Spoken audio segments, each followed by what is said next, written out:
Nobody's Business, a podcast for all those subjects we've been trained to avoid. Here's your respectfully irreverent host, Keith Shelton. Well, good evening, everybody. I'm Keith Shelton. Welcome to Nobody's Business. I'm your respectfully irreverent host, and with my co-pilot and sidekick, JT Shelton. JT, where are you? Hey, man. Thanks for having me back. I know the only reason you keep me around is to send you the link to join this thing. Yes, indeed. Yes, indeed. Folks, we believe we've got a good show for you tonight. As we told you before, we're liable to cover any topic that we think will be of interest to our viewers and our listeners. And we want to educate you, enlighten you, make you laugh, make you speak or at least think on spiritual things. We're liable to cover any topic. And tonight, we're going to talk about what it's like to be a believer, a follower of the way. If you want to know what a follower of the way is, read the book of Acts. But what it's like to be a believer and leading a multi-person business out in today's stream of commerce, where our world, as most people would say, seems like we're things are getting worse and worse and more under pressure and more under stress and strain, and out in the secular world, and so that's going to be our topic tonight. And a DBA, does everybody know what a DBA is? That's doing business as. This is the topic tonight, is doing business as a Christian in a secular world. There you go. Well, our first guest is Jordan Madewell. Jordan graduated with a business degree from Lubbock Christian University. He spent the last 10 years building a general contracting and real estate business. Right now, he's employing around 50 people. It's not a small enterprise. Jordan and his wife own an oil change franchise in Wyoming, western Colorado. And locally here in Lubbock, they have rental property and a couple of laundromats and a newly opened wedding venue and event center. Madewell Construction, another one of Jordan's ventures, has been on the Inc. 5000's list of fastest growing privately held companies in the country for 3 out of the last 5 years. Jordan serves on the board of directors for Blue Haven Youth Camp in Northeast New Mexico. He serves Higher Ground Ministries and is a member of the Association of General Contractors, West Texas Home Builders Association, and he and his family are members of the Idalou Church of Christ in Idalou, Texas. Welcome aboard, Jordan. Thanks for having me, guys. So good to see you. Our other guest is Ray Young. And let me tell you about my buddy Ray. Ray is a high-energy, high-octane, 90-mile-an-hour inspiring speaker, teacher, and coach. For over 30 years, Ray has been blessed to work with groups and individuals all over the world, including Mexico, Belize, Honduras, South Africa, Bolivia, Russia, Singapore, Thailand, and all over the United States. Ray specializes in leadership development and personal development. Ray is proud to be part of the John Maxwell leadership team. He's the CEO of Living Water Installs. The name says it all, by the way. It's a successful equipment install contracting company based here in Lubbock that travels nationwide. Locally here in Lubbock, Ray owns and manages multiple residential rental properties and other small businesses. Ray, come on to the house. Hey guys, thanks for having me on. I'm excited about our talk tonight as we talk about DBA. It's going to be a good discussion. Well, glad to see both of you guys.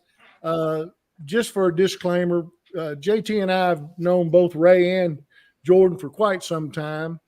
We've known them both professionally and spiritually. And I tell you, in my book, I don't know that you could grab two finer people to associate with. So we're so glad to have y'all. And like we said, we're gonna be talking about we're gonna be talking to these two gentlemen from the perspective of them being businessmen, followers of the way, and trying to weave their way through all the trials, tribulations, and travails of the modern business world. So let's kick it off. Jordan, what's your story, buddy? how'd you become a Christian? I grew up going to church. My family were active members in the church, and so I've known about my entire life, and started taking it seriously and following when I was in middle school. I think I was 13 years old, maybe, when I was baptized, and started what I would call a mature Christian walk, and know any better and didn't know any different. And so followed that through high school and college, and got married shortly out of college. And just that's always been an active part of my faith is I've always attended a church regularly, been involved or part of some sort of Bible study in some sort of fashion. I wouldn't call myself a scholar, certainly. I'll let Ray give up to that. But just it's always been a part of my life. It's always been an active part of my life, and it's always important and a place of that I've just kind of, my whole framework of who I am as a person, kind of attached to that. Well, Jordan, that's I spend so much time with you, and I mean it's almost invariable. It doesn't matter whether we're talking about home building, commercial real estate, construction. It doesn't matter. If we're together, some point in time, we're gonna at least have one conversation about something spiritual. So I do appreciate that about you, Ray. Tell us what your background is. How's your journey? I'm sure you've heard somebody talk about their journey and say, I had a drug problem when I was growing up. I think I've said that a lot of times about myself. My parents never gave me a choice. I was drugged to church for behavior. I was drug out more than a time or two. And we never missed. We were Sunday morning, Sunday night, Wednesday night. If they had, back in those days, a revival or a gospel meeting, we never missed any of that. We traveled. And so I grew up in that atmosphere, and I've had some friends who talked about that, and they talk about it like, I feel like I missed out. But for me, it was really just a great blessing because I grew up with a solid foundation, but really didn't realize till right after graduating high school that I had what I called a parasite faith. I was good at living off the faith of my family or my youth group, my youth minister.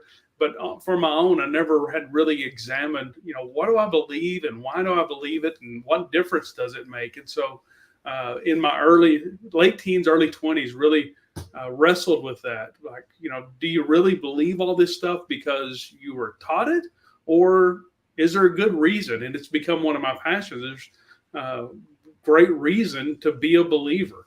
And, people say, well, you just take a leap of faith and you use it as a crutch. And I would totally disagree. And so having that solid, I believe, not because somebody told me to, but I've wrestled with it. I'm sure, I don't have a doubt. There is a God. I don't doubt the Holy Spirit or Jesus. I don't doubt that the Bible is the Word of God. I've wrestled with that.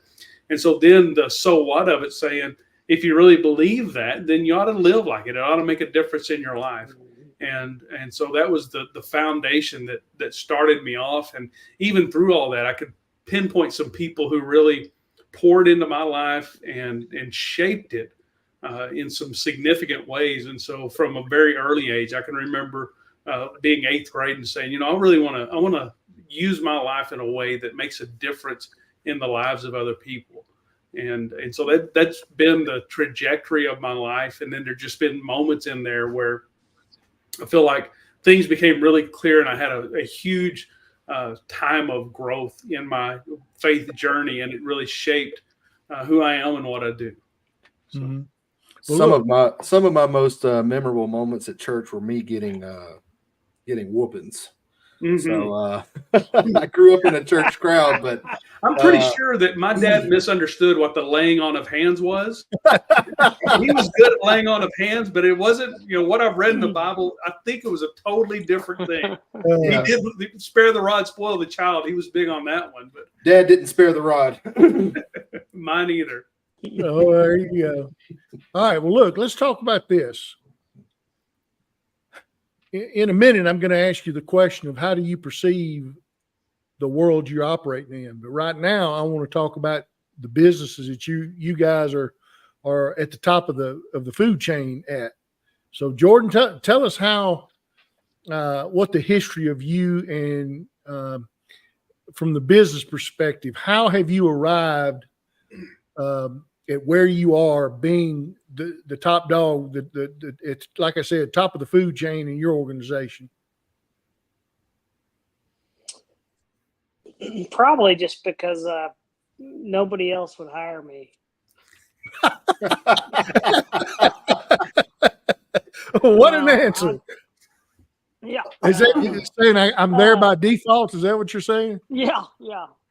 This is as best as it got. No, I operation contractor. My father did it in the Amarillo area for 25 years, amongst other things. And then my grandfather before that was a contractor. He was primarily a drywall and paint con. He got into home building and other GC work, and he did that for 30 plus 40 years. And so I've been around it my whole life. They sent me to college to get a business degree so I wouldn't put on a tool belt, and so I wouldn't to the business. And so I got that business degree and spent a little time in insurance and financial services. And after, I think it was 4 years or so, I ended up getting out of that business and going back into construction. I've sold for a little while and quickly found myself kind of working for a guy doing light remodels and outdoor work. And he would allow me to do it on the side for myself. In the evening, jobs that he didn't want. And so I started that just for some extra money almost 11 years ago. And within a month or two, it quickly took flight. I had a knack for it. It was very natural for me. And my wife and I, after, hey, let's save our money on this. Let's reinvest this. Let's see if we can't turn this into something where we can at least work for ourselves again. And now you're up to 50 employees. And so, yeah, we started that and then just kind of slowly built it a little bit more the next year and slowly, start doing this work and that work. And so that's a long story of how I got in it. One of our close friends that we share, Derek Merchant, he and I went to college together. He was in many of my business classes together. He would sit in the back of the room and never say a word. I was always the obnoxious one asking questions and trying to talk with the professors and probably just making it miserable for everybody. Anyway, we reconnected and found that we were both in construction, and we thought that was interesting and a common interest there. And so he kind of introduced me into commercial construction. At the time, I was primarily just doing residential remodeling and building, and he just said, you can do commercial, and I'll show you the ropes. And so through a little bit of his guidance and direction and encouragement, I broke out into commercial construction, and the rest is history.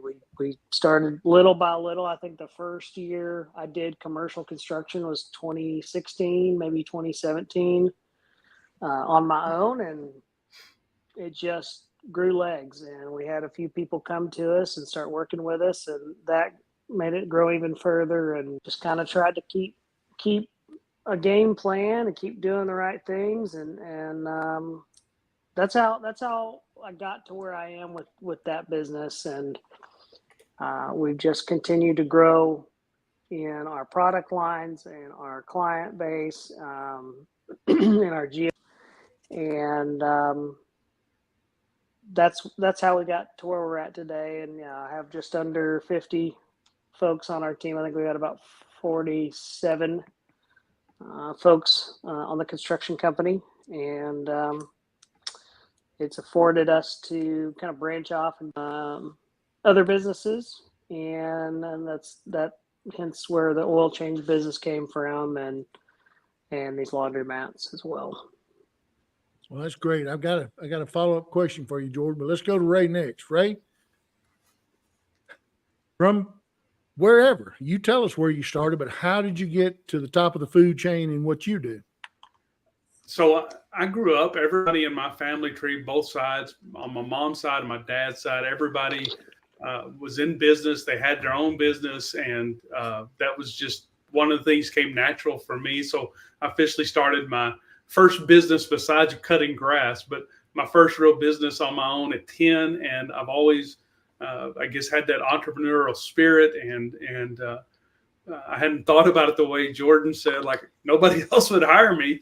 But that's I've just always enjoyed doing that. And so did spend, I've worked with churches, and I've worked with, I was an instructor at Lubbock Christian University, and then at a missions and ministry training school. I did that for 14 years, but I always had businesses going as well. I've had a car dealership and cell phone store and laundromat and a self-serve car wash, and just have always been in business and kind of doing my own thing. Became a real estate investor in 91. And so I've been doing that for a long time. And so my present role is, depending on one, you talked about a company that I run that installs car wash equipment. And it almost feels like that was by default. There was a need, and they just said, "Hey, we want you to run this. Will you do that?" And it wasn't something that was outside of my wheelhouse, so I did that. But then the thing I really love doing is I love to speak, and then I do executive leadership coaching, and really with the focus of working with people who are believers and either own their own business, or they're running a business, a chief executive something, or president, or a vice president. And really with this mindset of the people you work with, you spend more time at work, people do, than really anywhere else. And you spend at least awake.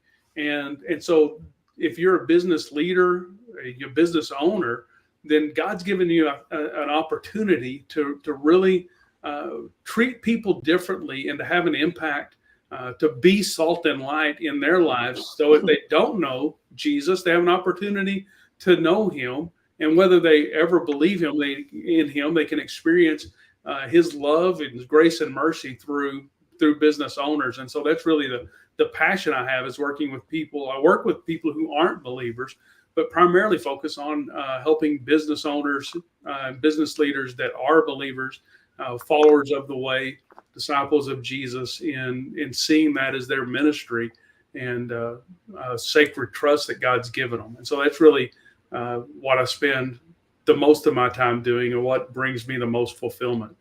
Okay. Quick follow-up question. 1 minute each. In your growth, in your prosperity, where has God been in say the last 10 years of how you are where you are, Ray?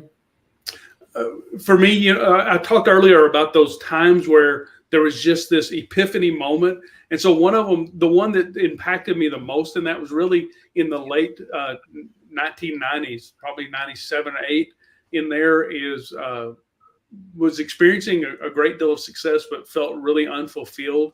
And finally thought, God's got to have something to say to somebody like me. And I read Matthew chapter 6 and that part of the Sermon on the Mount, and I thought that helps some. And then I tell people most of the time in quotation marks, for some reason, I opened to the book of Ecclesiastes, and the quotation marks mean I don't believe that it was an accident. And I thought, that guy's writing about me. And it really was, for some reason, either I wasn't smart enough to catch it, or nobody ever said it. But life is really about pursuing God. And then when you're pursuing God, you understand how to have a relationship with other people, a husband, a father, a business owner, the perspective I have on money. And so it really became, I took my glasses off because of the glare, but they became the lenses that I put on that said, this is how you view business and this is how you do business. And so that was the biggest one. And it's just been a constant growth from there. And then really just, I believe God's opened up some doors and relationships. As Jordan was telling his story, I think is either 2011 or 2012, the first time I met him. And he was doing that insurance business. And then I was one of his customers on several different things. And just thinking about how God brought us together and he wove us together. And a lot of the work I do now with business owners and leaders has been a result of that. And I think it's just God opening doors and giving me opportunity to serve that way. Yeah. Well, Ray, your comment, I'm going to throw this in there. Jesus said, seek ye first the kingdom of heaven and all these other things will be added to you. I'm living proof of that. So anyway, Jordan, how's God been playing a part in your in the last 10 years of your business growth? I've never been one that evangelizes. Since I'm probably a little bit more soft-spoken in that regard, so I've always just tried to. I've always just, very simply, I want to be the same person at church or on the job site or on the ball field with my kids, and for me to do that in a way that is authentic and sincere, I had to be a person that that God called me to be doing that in all arenas of my life, and I try to emulate that or be an example of how God would want me to do or be or how to treat people in my business and in every facet, and so. That's one thing I've tried to do. My grandfather was my spiritual mentor growing up, and he was extroverted, but he was one of the most generous people. And some of the roughest people would work for him. And when he passed away, they came to his funeral, and these rough and felon and just really, rough characters that had worked for my granddad over the years were in tears, and they just said if it wasn't for him, I wouldn't have anything. If it wasn't for him, I'd be lost. Or he was the one that showed me generosity. He gave me a second chance. This over and over and over, and I just thought, man, if that's not the actions of Christ or what God would want me to be like, I don't know what is. And so that I've just never forgotten. There's an old saying, I'm sure all of you have heard it, tell people about Jesus and if necessary, use words. And so I've tried to emulate that. And some days I do better than others, but so that's been important to me. When you first asked that question, my mind went a different route about how God's been in my life and the impact he's played on me. And what I thought about also is just is two things. One is having a generous spirit and then being willing to tithe and just at our local church or to other functions that my wife and I feel like God's calling us to give money to, and we have done that pretty much from day one. I mean, we were tithing and giving money when we were broke and didn't have the money to give, and now that I got a little bit of money, and that has just been a very important part of our lives, and I would be amiss if I didn't feel very convicted that is one of many reasons of why we do have some monetary success is because I have done my best to be faithful in my tithes and giving to the Lord. Yeah. Well, thank you for both of the testimonies. Let's start talking about the nitty gritty stuff. The reason we came together tonight. If y'all have looked at the past podcasts we've had twice, well, several of them, we talk about the divisions in the country, from the culture wars, the tough times economically that we're suffering. Well, the tough economic times, everybody's got them. Business people have got them. I mean, you got banks being shut down that 6 months ago everybody thought they were fine, and come to find out that they were shells, just empty shells, and the FDIC took them over and shut them down, or had them taken over by another bank. High interest rates, people struggling to buy groceries. Well, guess what? The people that you have as customers, the people that you have for people who you're trying to get to work for you, they all have these struggles.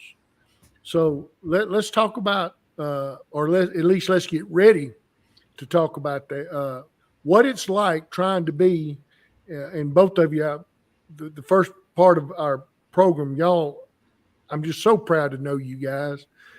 So thankful for the testimonies you have. But let's talk about what it's like out in the world. What do you see out in the world, Ray? I think one of the things that I've believed it for a long time, but one of the things that's really just been over the last maybe 18 months that's really come to the forefront and stayed super important to me is really about Paul writes in 2 Corinthians about not being unequally yoked with unbelievers. And it's the thought of the value system that people who don't know the Lord operate in and with, and just the difference that makes.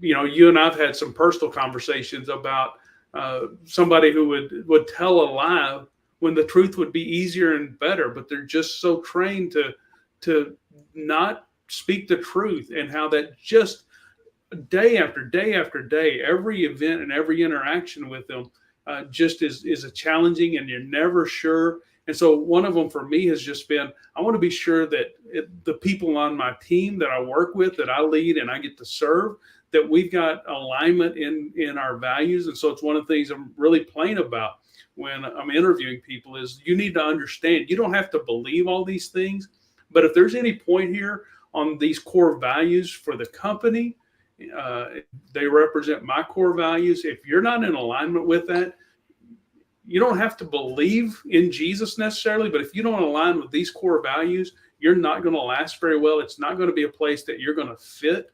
And, there's been several times where I've had to tell people that I'm serving, that work for the company, that I don't know where you think that's acceptable, but that's not the behavior that's acceptable. We're going to live differently. We're going to have a higher standard. We're going to do it differently. And those are uncomfortable conversations, but it's just, it's really important. And so that's one of the biggest challenges that just comes to my mind immediately is that, man, when you're not in alignment on values, that there's just constant problems. Yeah. Ray being the leadership coach that he is, he's also one of my leadership coaches. He did a really good job of making me step back and understand. I have the same question. I have a lot of these questions in my one-on-ones with Ray, and one of the things I wanted to do was, say, how do I better serve the Lord in what I'm doing? And one of the things in our company is our values and our core values and our mission statements. And I said, he asked me the question, do you know what that is? And I went, well, I know what they are, but do I understand them? And so he sat down and dissected those with me, and it really helped me understand I need to fully believe in this, and I need to fully understand this and live this. And that alone is going to help me be better and be living on mission for God in this. Oh, yeah. Well, Jordan, from your perspective, what is your perception of the world outside of let's just say the four of us? I guess I'll answer that two ways, Keith. I would say that those things are real, and many people are having struggle and divisiveness, and you can just turn the blind eye to that. I think you have to be mindful of those things, especially maybe when you're not in my part of the world and my, culture of people. When you get halfway and you're in a different state and different folks and different culture and different, socioeconomics and all that stuff, it's very prevalent. And, I don't know what the right answer to your question is, Keith, but I just go back. Well, I'm going to be an honest person with those people or my people. And I'm going to work hard and do what I said I was going to do with those people and my people. And, it's just kind of some of those really simple core things that, we all get thing, treat people right, be honest, show up when you say you're going to, commit to something, just, I'm not trying to speak in, pleasantries or cliches, but things are, I guess what I'm saying is those things are universal. And those are what people need no matter good times or bad times.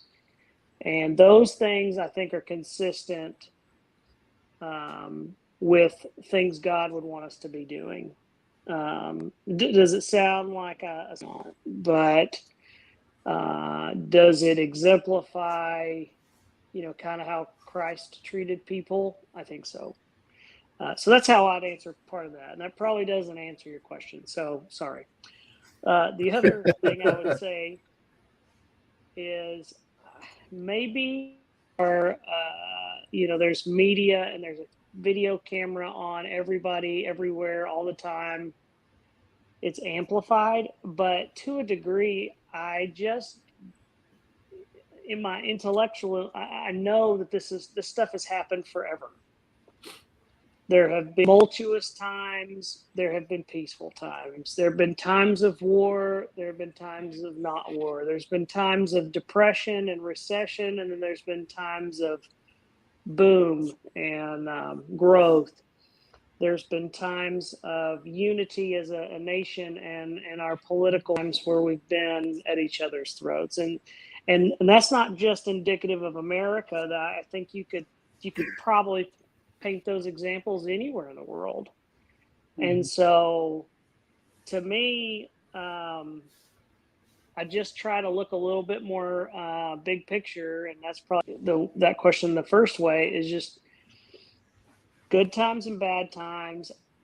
For the most part, I know that for me to win in business or to succeed in our company, it's going to be the same things. It's going to be, can those people trust me?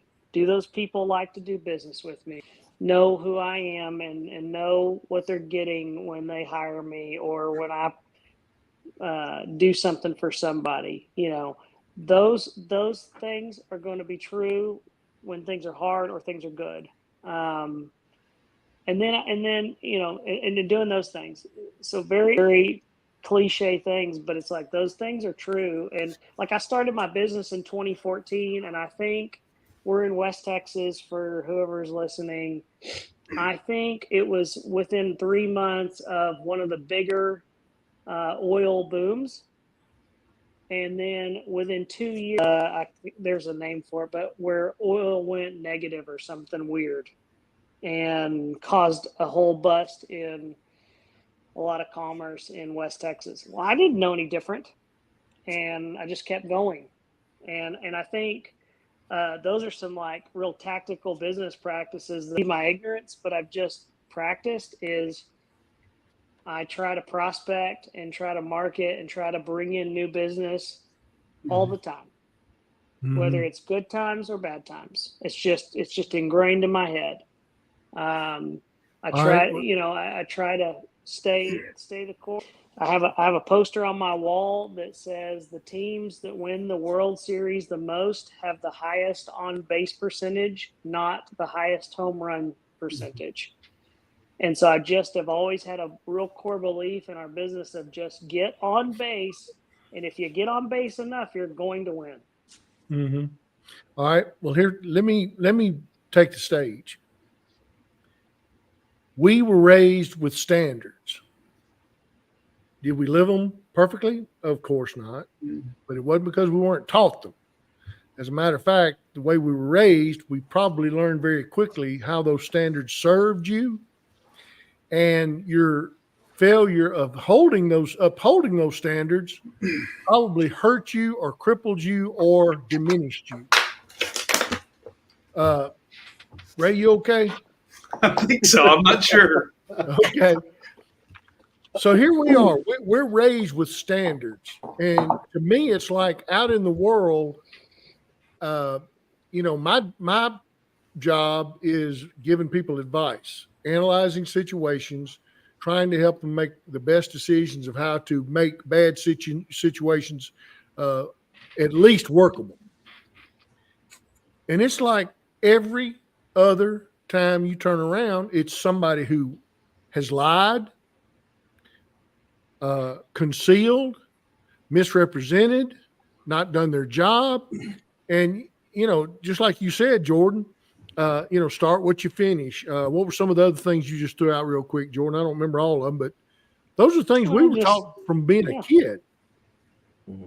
And it's like the world that we're having to deal with. As a matter of fact, I'm not gonna name specifics, but I can tell you, it's like I've had experience with cultures. It's a game to them to try to see how well they can get over on Americans. Mm-hmm. And signing a contract means nothing to them. If you didn't have the ability to take them to court, they would not do the right thing. And that's a sad way to operate. So having said that, here's my question. Do you have scripture? Do you have Bible passages that you rely on when you're being tested like that in your daily business activities? What's your favorite scripture to help you through the business day, Ray? It does depend a lot on what situation I'm facing. There's several. One that's been actually two that have been coming to mind a lot here recently, because it does feel like there are a lot of messes, to put it nicely. And Proverbs 14:4 says, by the strength of an ox, you have a harvest, but you can also have a clean manger or clean place there, but no production. And so I'm pretty simple. I just call that the endure the manure. That says, if you're gonna get something done, there's going to be messes. And so that helps me, because if I expect there not to be problems, I'm going to be frustrated all the time, because a lot of things we face, you just do it over and over and over. It's the same problem. You change the place, you change the name, but they're basically the same stuff. And sometimes that gets really frustrating, and I should be proactive in fixing them. But then part of it is also just, my expectation has to be there are going to be challenges. And if you're going to get something significant done, you got to know it. So you've got to endure it. You've got to go through it. Another one that's really meant a lot to me recently is out of Proverbs 24, where Solomon says, if you falter in times of trouble, how small is your strength? And just to see that, and so that one's been just like on constant replay in my mind for a little over 2 weeks now, to just say, yeah, it's hard. Does that mean you give up? Does that mean you give in? Or do you say, I've got a strength that's beyond me? And so those two, and then the third one, those two proverbs, then the third one that has really meant a lot to me is it's one of my favorite days in the life of Jesus. He's fed the 5,000. He sends the apostles away. He sends the crowd away. He's on the mountain, and the storm comes in, and he walks on the water. They're scared to death. They're terrified that Jesus is a ghost, which makes me think sometimes he's coming to rescue, but it looks like the worst thing possible. But he comes through there. Peter says, Lord, if that's you, tell me to come to you on the water. And Jesus says, come on. And I imagine in my mind that he smiles real big because he knows what's going to happen. But he's like, come on, big boy. And Peter gets out of the boat and walks on water, which is incredible faith. Now, if you know the story at all, you immediately went to it. Yeah, he sank. But that one helps me to say, what are the winds and the waves in my life that get my eyes off of Jesus, that I focus on them and not on him? And, when I've done that, I've brought a lot of trouble. Things have been a lot more difficult. And so that really helps me to have a perspective that says, whatever's going on, he's there. He's where I need to be. And if I can look at him and stay focused on him, keep walking towards him, it doesn't mean the problems go away. They're still there. There was still wind and waves. They're still in the middle of the lake, but they had what they needed. And so those are three that have been really important to me. And I just find myself constantly coming back to them. Okay. Well, Jordan, what about you? What Bible passages or Bible verses that you could specifically reference that helps you deal with your business day? I think Proverbs 3, 5, and 6 come to mind. Just that, I got to trust God. I can't lean on and I take that one from two angles. One, mentally or intellectually, I just may not see the whole picture or know what's coming. And then the other side to that verse is, sometimes we're caught up in a moment or an argument or a problem. We're thinking with our emotions and our feelings, our heart, and our heart is not known to be the most reliable tool. Yeah. And so just that's a reminder. I'm reminded of, when I have conflict or just difficulty, problems, that if I just feel like I'm up against a wall or that it's going to be bad, I just think to myself a lot that I'm like, look, I'm doing what I think God wants me to do and the best things I know how to do. Even if I have to go through, God will provide a way for me through this, even if I don't know. And so that's not a verse, but it kind of reminds me of the verse that if I'll probably take it out of context so Ray can correct me, but just the verse that says, be still and I'll fight for you. I'm sure that's not exactly what that verse is talking about, but it gives me encouragement all the same of just, look, if I'm just going to continue to do the things that I feel like God's told me to do or called me to do, then it'll work out.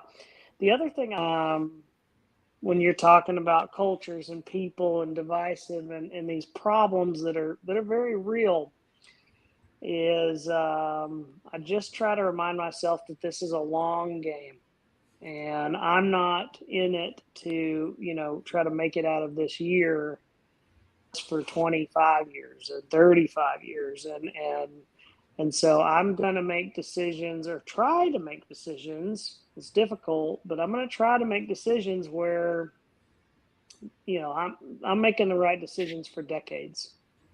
And so that helps me oftentimes. Amen. I think it was my brother, maybe it was somebody else that told me a saying one time that said, are you going to sweat about this or be stressed about this in 5 years?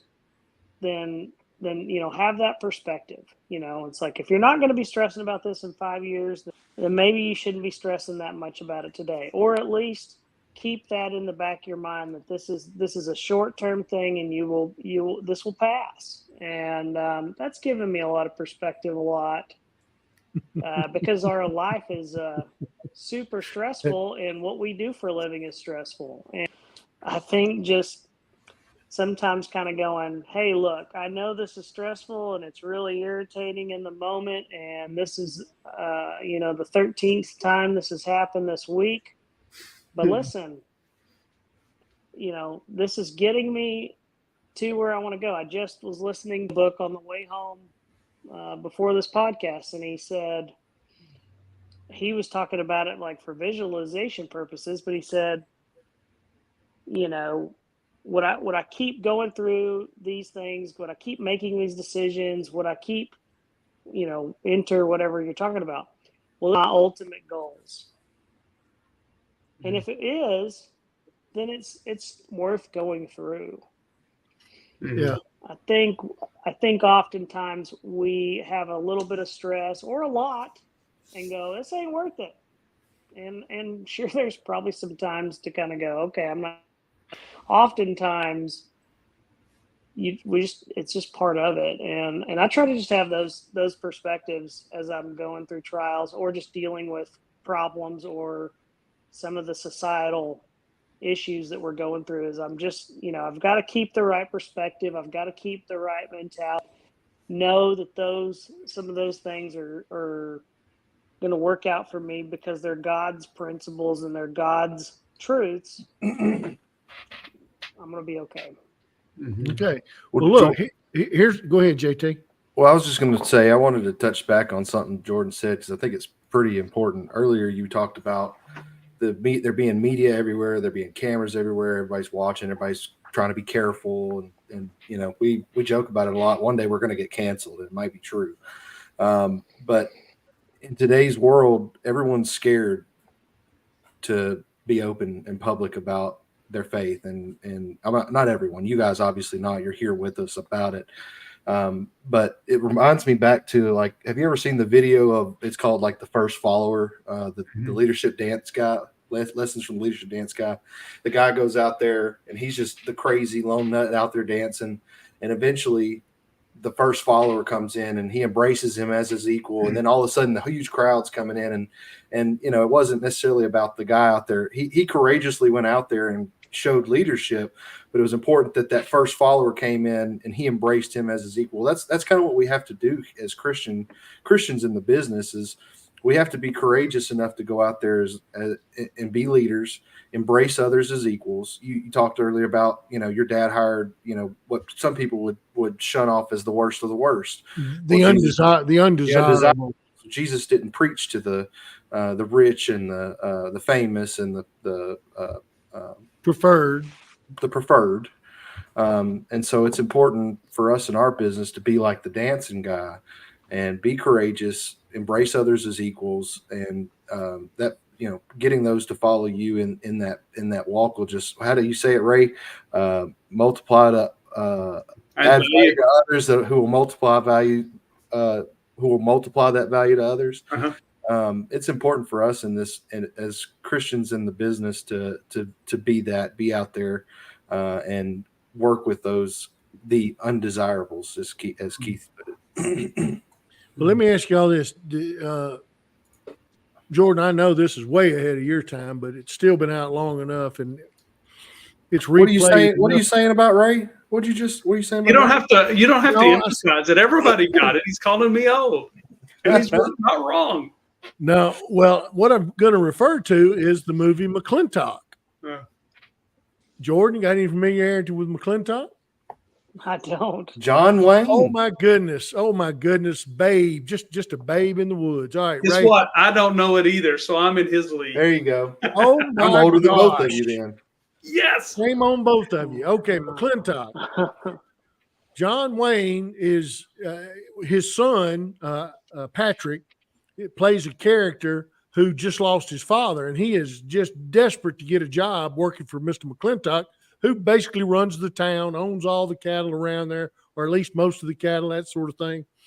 And he basically just makes himself beg for a job, and then after he gives him the job, he's so been out of shape with himself, he goes up and takes a swing at Mr. McClintock. And obviously he didn't land the punch, but he said, well, I just turned my stomach that I had to beg for the job. And he said, and so John Wayne took the chance to talk about, working, work ethic, that sort of thing. But the money line was, boy, I work, you're talking about coming to work for me. Well, just think about it. I work for every American citizen across this land. He said, I've got bosses, everywhere that I have to see to it that they get what they bargained for from me. It's a great fundamental lesson, from back in our day. But I brought that up. That's it. I brought that up to make this point. I want either one of you to talk about in your businesses a difficult customer, somebody who you're working for. And I know, Jordan, you and I can remember one specifically from several years back. Ray, I know of a couple for you. Yes, Difficult you do. people that you are working for. How were you tested? Did you pass the test? And if you didn't pass the test, how'd you deal with it, Ray? So the most recent ones, and I think that's kind of what you were pointing to. There's something I teach a lot of people as I'm coaching them. It's called a non-anxious presence, and so in the middle of it, we can't allow other people to have control of our emotions, or generally when we get upset or we feel vulnerable, anything deep emotionally, they say that you either fight, you take flight, or you freeze. And what actually happens is you give somebody else control. And so what I teach there is that it's important to stay present, but not to let your own anxiety, the stuff inside of you, take control, because you're either feeling or you're thinking, and you don't do both of them well at the same time. And so there have been some incidents with a particular client here over the last month or two that say or do something, and it's kind of that's the one I was referring to just a little while ago, that the guy would tell a lie even when the truth was easier and better, and just can't count on anything. And so what I literally did was I reminded myself, I've got a board in my office, and I wrote NAP there, non-anxious presence. But I literally took the remote control for the monitor that's in my office and placed it right in front of me on my desk where it's in the way, to remind me that I'm responsible to control myself. And I control my reactions or responses. I control the way I engage that person and what I choose to do, rather than letting that person dictate the relationship. And so the thing that's continued to run through my mind is, I'm responsible for me. I can't change that other person, but I still got to do the right thing, even when I don't want to, even when I'm not sure I'm going to get paid to finish. I'm going to finish the job, and I don't know if I'm going to get paid. And it's a fiasco, and it's become a lot harder than it needs to be. I still need to do the right thing. I said, I'm going to do this job for this price. So I'm going to do this job, and I'm going to send the bills for that price, and I'm going to do it right. And I can be responsible and do the next right thing. And so that's been one of the things for me, is that to be sure that I'm conducting myself. And, the words that come back to my mind is, Jesus was held up as the example. Says, he was led like a sheep to slaughter, and yet he didn't open his mouth. And so one of the verses that's been really important to me for a long time is Philippians 2:14, that says, and it's important, but I don't always practice it, do everything without grumbling or complaining. And so I've got to control my own attitude, and then control my actions and the way I enter that, and just be sure that I'm the one that has the remote control to my life, and limit how other people work on me. Okay. Jordan, you had a customer. You did everything just like he asked you to do. You put it out. You paid the bills. You made sure he got exactly what he wanted. And then he wanted to lie about the work you did. We knew he was lying. How do you have to respond, or how do you think you have to respond as a Christian with your set of values? Did I stump you? Yeah, probably.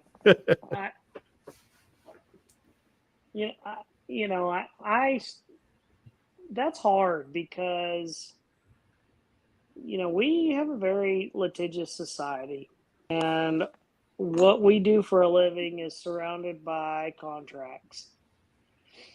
And I don't feel like I should be having to get attorneys involved as much as we do, but a lot of times that's where it ends up being, is you end up turning things over to them. You just try to let them sort it out. But I don't know. I think you just try to be reasonable with people. Oftentimes, I'm just thinking of some recent conflicts with some of my team members and their clients is, yeah, it's more that they don't feel like they can trust each other. When trust breaks down, they can't work together. And so then other people on our team have to come in and help navigate it or meet. But yeah, I think I would mimic what Ray's saying. You just try to do the right things. You try to honor the commitment you've made, either contractually or morally, or just by telling the truth. And then honestly, you may or may not do business with those people anymore. And I think that's okay. And I think that's as much important, as a leader in our business, when you're being an example to other team members, is like, look, this was awful. This is terrible. That guy cheated, stole things, and he's a bad person. And we're not going to do any more business with that guy. However, we did what we knew to be right. And I think sometimes that's probably not the question or the answer you're asking for, but I think sometimes when you're a leader, Christian leader, that is as important as it is anything, is just showing your team and your people underneath you, like, hey, we're doing the right thing even when it's not fun, and even when it's not worth it. I don't know what happened to Jordan there, but there we go. But he touched on something I think is really important when he talked about team members. I think it's important also to step in and protect our team members. Yeah. That it's I've got a particular client where I told all my guys, and I told them, don't talk. You don't talk to them. You got a problem, you call me, because they were just nonstop harassing them, and it was all unreasonable. So I just said, cut it off. And I've had some where we've had to stop. It's like, we're not going to, if this is the way it's going to go, we're not going to continue, because I'm firing you as a client because the way you're treating these guys is not acceptable.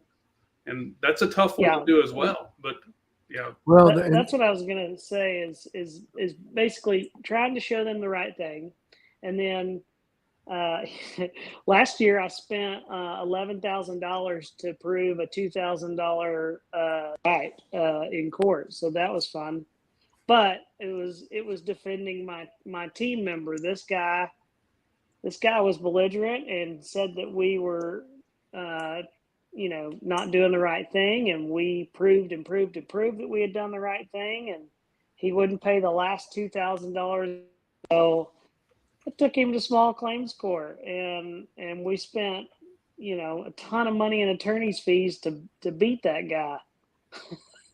But it was more about showing my team member, like, look, you do what you're supposed to do and doing the right thing, and I'm going to stand behind you. And that was an expensive win, but I think it also proved and showed, my team member, like, hey, you have our support, and we're here for you. Yeah. Well, I'm going to remind y'all, not y'all, I'm sure y'all already know it. Jesus was a pacifist, but he was not an absolute pacifist. As a matter of fact, he said, look, if you got a sword, you may want to sell enough and get you another one. And he said, if you don't have one at all, you sure better sell enough to, be able to get you one. So yeah, he did preach turn the other cheek. And right after he made that gave the lesson about the swords, well, very shortly after that's when Peter cut the Roman soldier's ear off. Mm-hmm. And you think, well, okay, when is it time to fight? When is it time to stand up and say, I'm not going to turn the other cheek? Well, Lord have mercy. they're about to take Jesus to the gallows. They're about to take him to be crucified. And Peter cuts the Roman soldier's ear off with a sword. Mm-hmm. Jesus said, Peter, no, this is not the right time. So I said that to say this. Where does the leading of the Holy Spirit come in? Mm-hmm. As many as are led by the Spirit, these are the sons and the daughters of God. Mm-hmm. Where does being yielded to the leading of the Spirit come into play as you're trying to run your businesses, as you're trying to make decisions? Are you yielded, you think, enough so that sometimes the Spirit says, no, this is one you need to fight? Mm-hmm. And then sometimes over here, the Spirit says, let that one go. I've got something better for you, and I don't want you wasting time on that. What do y'all say? I think it's a great question, Keith, and I think I suspect for every person that the answer would be a little bit different. One of the keys for me, and hey Ray, let me ask you this. Is there a specific one right answer? That's where I'm wanting to take you. Oh, from my perspective, there's not. I think the Spirit works in a lot of different ways, and I think sometimes we've tried to say, well, God can do this and He can't do that, and God only works this way and He doesn't work that way. Give us a formula. It's way bigger than that. And so I think there's some things He does typically and a way He does it, but to say, well, this is the way Holy Spirit leads. This way He leads me, so this has to be the way He leads you. At least I'm not comfortable doing that. For me, and actually Jordan and I talked about this recently. It's in the life of David where it says that the Holy Spirit came on David with power from that day forward. And one of the things King David did, even before he was king consistently, is it says over and over and over, he inquired of the Lord. He asked the Lord. He asked the Lord. And so it was this, I'm always in tune. It's the verse that Jordan referenced earlier, trust in the Lord with all your heart and lean not on your own understanding. In all your ways acknowledge Him. All your ways seek Him. And so it is that. And then for me, I think one of the biggest, there's sometimes I just get a real hard no inside, just like, no, that doesn't work. And then the other one that happens pretty consistently is, and this one's a challenge for me because I'm really fast. I make a decision fast. I take action fast. I talk too fast. I mean, I drive too fast, and all those things. And so what I have to do is I have to slow down. And what happens for me is I get a real sense of peace about it. It may be difficult, but it's the peace that passes understanding. It's like, I'm all right with this. And I may not like it. It may not be what I prefer, but I feel like I'm at peace. And then so for me, one of the other ones is when I get that nudge or I get that peace is to say, if I had it to do over, if I go back 5 years or go ahead 5 years, and kind of the thing Jordan mentioned earlier again, 5 years down the road, would I look back at that and go, man, I regret that I proceeded that way? Or if I had it to do all over again, would I do the same thing? Even though it was hard and painful and not necessarily what I wanted, feel like it was I've got a strong conviction and this is what I need to do and I'm at peace in it. So for me, that's the two biggest ones is the stop or, man, I don't like this, but I've got an internal peace. And so I feel like I've asked the Lord, I've sought Him, I've listened, and I'm good proceeding. But that's just me personally. Well, Jordan, before you start answering the question, I want to bring this one up. Do y'all remember how the Israelites had the ark captured? Uh-huh. They got their butts kicked, a little bit, 3,000 soldiers killed. And they thought, ooh, what happened there? We thought we were going to win that one. And so the elders said, quick, run, get the ark. Bring the ark up here. Let's put it out front. And not only did they get their butt kicked 10 times worse, they lost the ark. Mm-hmm. Well, in studying that passage, what was the one thing missing? Mm-hmm. What was the one thing missing? Nobody. They had a Baptist committee meeting, not a prayer meeting. Do we agree on that? That was the thing that was missing. Nobody asked the Lord, should they? These were all man-made, concocted notions of how they're going to deal with the Philistines, and a little bit of butt kicking wasn't enough. Yeah, I think the image. I guess JT, are you putting the images up? Yeah, that's literally what I have written. I think that's 1 Samuel 4, but that where that story takes place that you're talking about, Keith. And I have written in the margin of my Bible, they put God in a box. They saw God as small. And so we can carry God to the battle and make God do whatever we want God to do. And I think the story, the message is, no, God's bigger than that. And you don't get to manipulate God and force him into doing something. God's still God, even if you don't see him as being too big for the box. I agree. And look, my thing was, when you treated the Ark of the Covenant like a talisman or a rabbit's foot or a tarot card, or well, you were no different than the pagans at that point in time, right? Because all it was a wooden box with a little bit of gold on it, and hey, it had a stick in it, had some flowers on it, and had a couple pieces of stone, and had some writing on it. That's all it was when you treated it like that. The bottom line is they didn't ask the Lord. They had no idea of saying, let's confer with the Lord, right. And that was the result. Now, Jordan, just to remind you of where we were, the point I was making was to fight, to take a stand, or to yield and turn the cheek. My point was we're to be led by the Holy Spirit. And the Spirit there is no formula for the Holy Spirit. So what do you say, Jordan?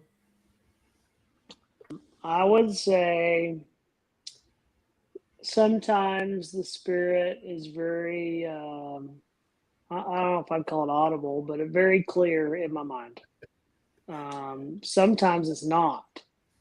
Sometimes it is more clear in my wife. An ability to have a sensing, a holy hunch, a gut feeling, whatever you want to call it, in a holy way hunch. I like that. That I don't have. I don't have that like she does. And so sometimes my attention, or she'll say something, or she'll pray about an instance, whether it's in our business or not, but and she'll say, I don't know what, but we need to do this, or we don't need to do this. Okay, fine. And then there's a lot of times I don't hear the Spirit, but I try to make, decisions based on, there's a verse in Proverbs that says, in the counsel of many, there's wisdom. And so I try to seek wisdom through people and know, either or have a specialty or an expertise or whatever. And I try to make decisions that way. And hopefully I've spoken to enough people on those and have some guidance. That'll be the right decision. And so sometimes that's what I do.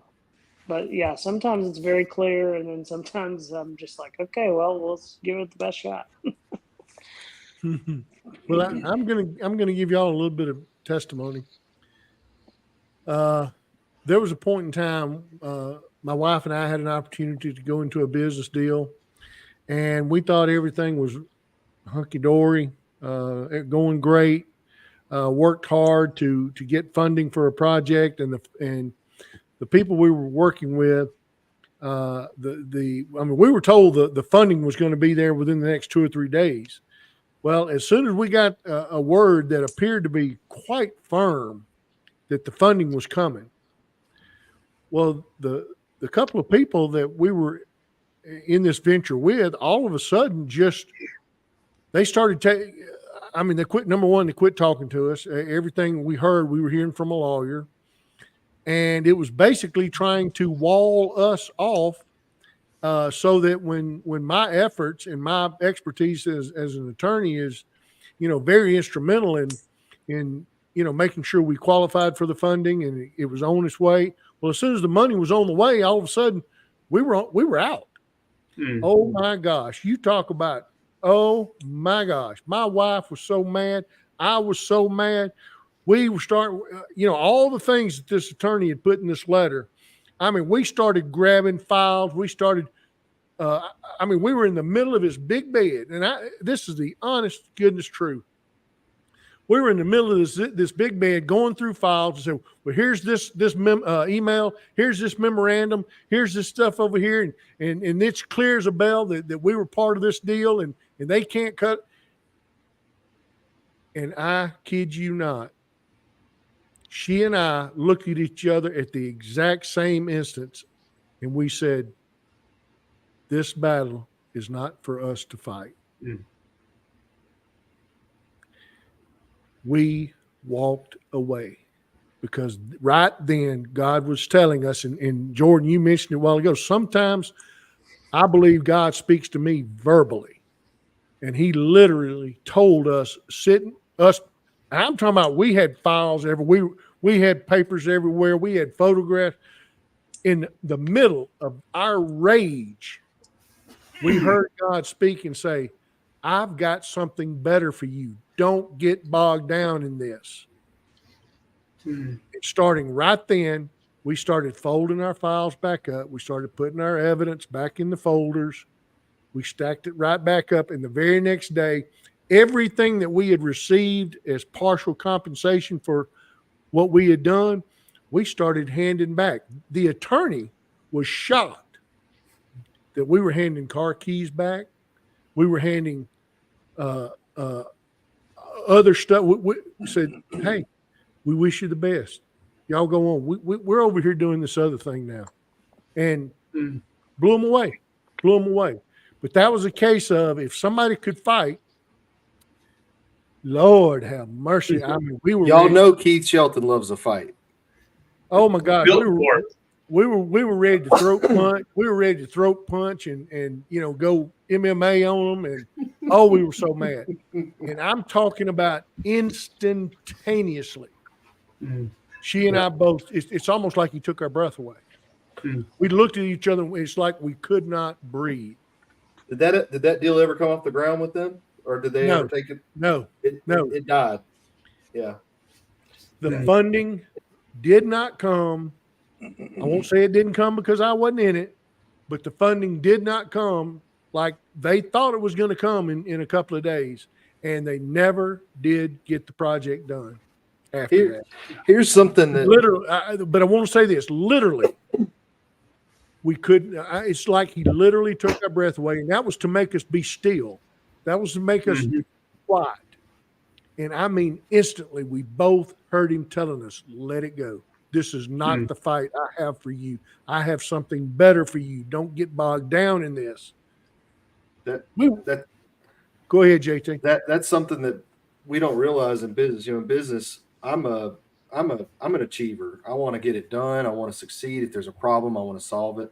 That's something that we don't realize that also that we can do, and as Christians in the business, is we can do nothing. We can take a step back and let it go and let God work. Keith, this is the great example. I'll never forget this for as long as I live. Keith and I was working for him as his assistant. Bless my soul. I was working for him as assistant in his law firm. We were about to pay some bills. We were about to run some payroll. We looked at our accounts and we were like, "Oh no, we're not going to be able to pay everybody this week. We're not going to be able to pay bills. We're not going to be able to do this." And we're just like, I'm just sitting here thinking, what are we going to do? I'll start putting together some invoices and following up on payments and blah blah blah. And I'm like sitting here just stressed out. I'm like, Dad, how are we going to pay? How are we going to get through this week? And he said, son, I'm just at this point. He said, we've done all we can do. I'm going to let go of it and let the Lord handle it. Mm-hmm. And I mean, it was. We had to run payroll by that next Monday. That Friday evening, we had a slew of payments come in from clients. I mean, it was. I didn't have to follow up. I didn't have to call anybody. All I had to do was sit still and let the Lord work in that. And that ain't going to happen for every situation. But there are times where we can listen to the Holy Spirit and say, "Do nothing. Let the Lord work." Well, Jordan, you made reference to that a while ago. I'm gonna, if I'm remembering right, I'm gonna tell you exactly where that was. that was when the Hebrews were about to cross the on dry ground with the walls of water on both sides. And they had them, God had them on dry land, and he said, "Be still and watch what I'm about to do for you." And I'm telling you, I never forget those passages. Mm-hmm. If I'm not mistaken, he did it twice during the Exodus period. Twice he said, "You be still and watch me work." Guys, I can't say anything else. Mm-hmm.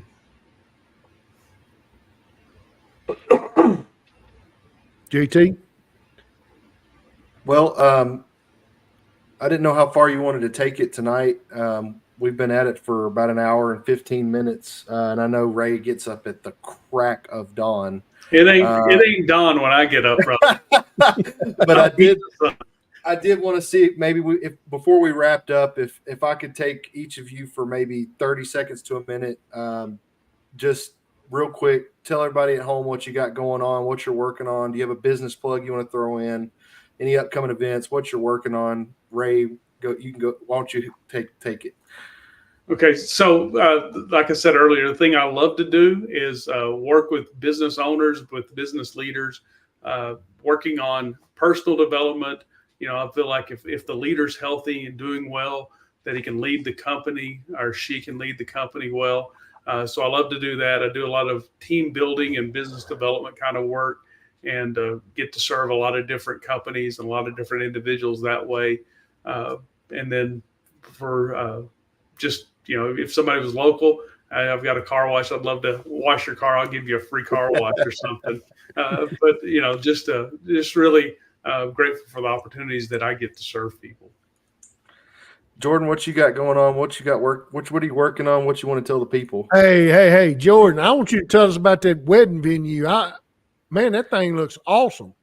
Mm-hmm. Thanks again for having us on tonight. This was a fun conversation and encouraging to hear from you guys. So I appreciate you inviting me. Yeah, we opened up Madewell, the venue at Madewell Estate, south of Lubbock, and it's a beautiful 20 square foot event center and wedding venue. And so if you have any weddings coming up, if you know of anybody, you have a corporate gathering, an event, a party, we want to host it. And so just reach out to us or get a hold of Keith and he'll get a hold.